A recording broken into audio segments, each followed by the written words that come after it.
Hey everyone, I'm hayseed, and in the past I've talked about how characters can change. Sometimes their roles shift depending on the team that they're on, such as when Beast joined the Avengers and briefly became more of a Joker before returning to the X-Men to be the resident scientist in Bookworm. Sometimes that's just for a fleeting moment, like in the case of Cannonball of the X-Men. Cannonball started off with a decent enough foundation for a Superman type. His powers were flight and invulnerability while flying. That was the extent during the New Mutant days. He had an energy blast during the X-Force time, basically letting him play the part of a Dragon Ball Z character. And he has kind of gone back to that role in more recent years. He's a hayseed with gusto and a very distinct visual style. What with the big energy plume coming out of his legs.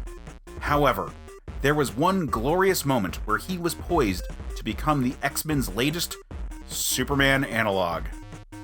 You see, one day, he had to square off against Gladiator. And for most of the fight, it was not going well for Sam Guthrie. Gladiator had taken down many of the X-Men's most powerful, after all. But in the midst of the fight, Gladiator attempted to end everything with one mighty wallop.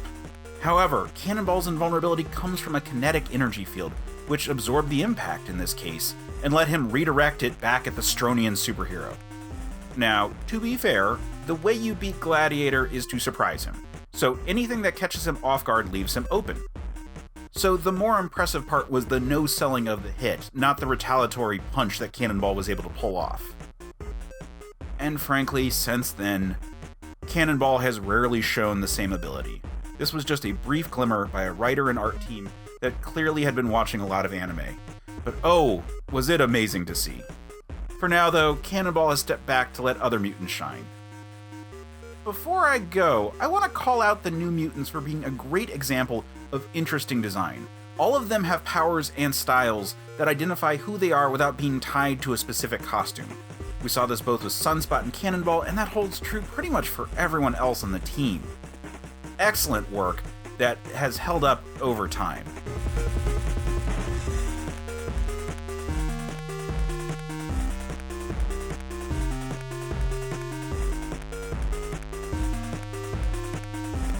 This video series started off as an ongoing series of Twitter threads cataloging the various Superman analogs that came to my brain space meat thing. There's a link in the description below. Also, I have a podcast about Superman stuff. It's called Men of Steel. Check it out. You can find it at certainpov.com. Also at certainpov.com you can find tons of other great shows, some of which I host, many of which I don't, but they're all great. Check them out. Also do the YouTube stuff, like, subscribe, yada yada yada. Do it all. Do the things. Talk to you later.